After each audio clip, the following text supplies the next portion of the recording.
श्रीमद् भगवत गीता अध्याय नंबर 15 के श्लोक नंबर 1 में तत्वदर्शी संत अर्थात पूर्ण गुरु की, पूर्ण मार्गदर्शक की जानकारी दी है। यह उल्टा लटका हुआ संसार रूपी वृक्ष है। ऊपर को जड़ है, नीचे को तीनों गुण रूपी शाखा है। ये सिर्फ संकेत दिया है। ऊपर को जड़ है, नीचे को शाखा, ये उल्टा लटका हुआ संसार रूपी वृक्ष है। और जो संत इसके सभी विभागों को बता देगा वो तत्वदर्शी संत है। अर्थात जो पूरी कंप्लीट क्रिएशन ऑफ वर्ल्ड जानता है, यानी पूर्ण रूप से सारी सृष्टि की रचना से जो परिचित है वो तत्वदर्शी संत है। उल्टा लटका हुआ संसार रूपी वृक्ष के बारे में गीता अध्याय नंबर 15 के श्लोक नंबर 1 से 4 में वर्णन किया है। उसका थोड़ा सा आपको दिखाते हैं, रूबरू कराते हैं। ये देखिएगा, ये संसार रूपी उल्टा लटका हुआ एक पीपल का वृक्ष जानो, ये ऐसा है। ये संसार रूपी उल्टा लटका हुआ एक वृक्ष है। ये जड़ है, ये तना है, ये मोटी डार है और ये 3 शाखाएं हैं। ऐसी ऐसी और भी बहुत सारी डार होती हैं एक पेड़ के। तो ये जो जमीन से बाहर दिखाई देता जो पोर्शन, इसको पेड़ बोलते हैं, टरी बोलते हैं, वृक्ष बोलते हैं। और जमीन के अंदर जो परोक्ष होता है, गुप्त होता है, वो जड़ें होती है। तो जमीन से बाहर दिखता है उसको पेड़ बोलते हैं। तो उल्टा लटका हुआ संसार रूपी वृक्ष, ये तना है, ये मोटी डार है, ये 3 शाखाएं। कबीर परमेश्वर जी स्वयं आकर के उस सूक्ष्म वेद में अर्थात तत्व ज्ञान के अंदर स्वयं बताया परमात्मा ने। अक्षर पुरुष एक पेड़ है, निरंजन कहो, सरपुरुष कहो, सरपुरुष वा की डार और तीनों देवा शाखा हैं, ये पात रूप संसार।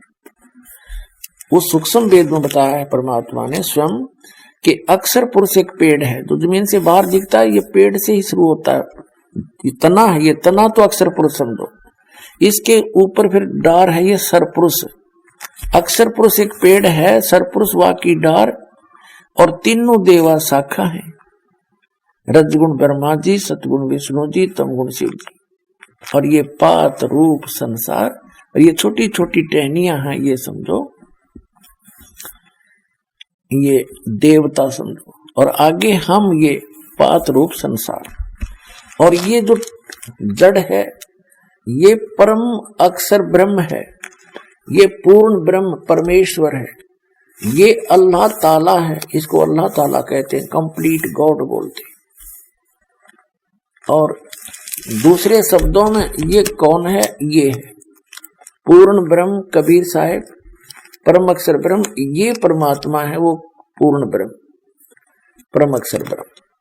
अक्षर पुरुष हुआ क्या, इसका तना है, और सर पुरुष ये मोटी डार है, और तीनों देवा शाखा है, ये पांच रूप संसार।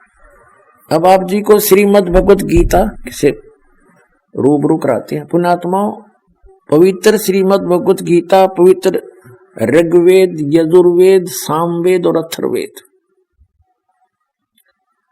ये विश्व के सभी मानव मात्र के लिए एक सदग्रंथ है। एक आप विचार कर लेना, जिस पुस्तक के अंदर मांस खाने का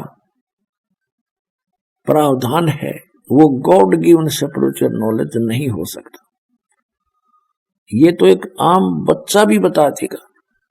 तो पवित्र चारों वेदों में, पवित्र श्रीमद् भगवत गीता में कहीं पर भी मांस खाने का आदेश नहीं है।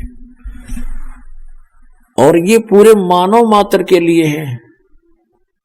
कोई भी सदग्रंथ कोई समय विशेष के लिए नहीं होता, या जाति या कौम विशेष के लिए नहीं होता, या किसी ग्रुप समुदाय का नहीं होता। हम समुदाय बाद में बना बैठते हैं। जैसे ये पवित्र वेद, पवित्र गीता जो बोले गए थे, उसमें कोई मजहब था ही नहीं, कोई धर्म अन्य था नहीं, एक सनातन धर्म था। और जो परमात्मा आते हैं चारों युगों में, वो आदि सनातन धर्म का ज्ञान कराते हैं। आदि सनातन, आदि सनातन से भी हटकर फिर सनातन धर्म बन जाता है। उसी सनातन धर्म को आगे चल के हिंदू नाम दिया गया। तो उसके बाद सनातन धर्म के बाद उन्हीं में से बाबा आदम हुए।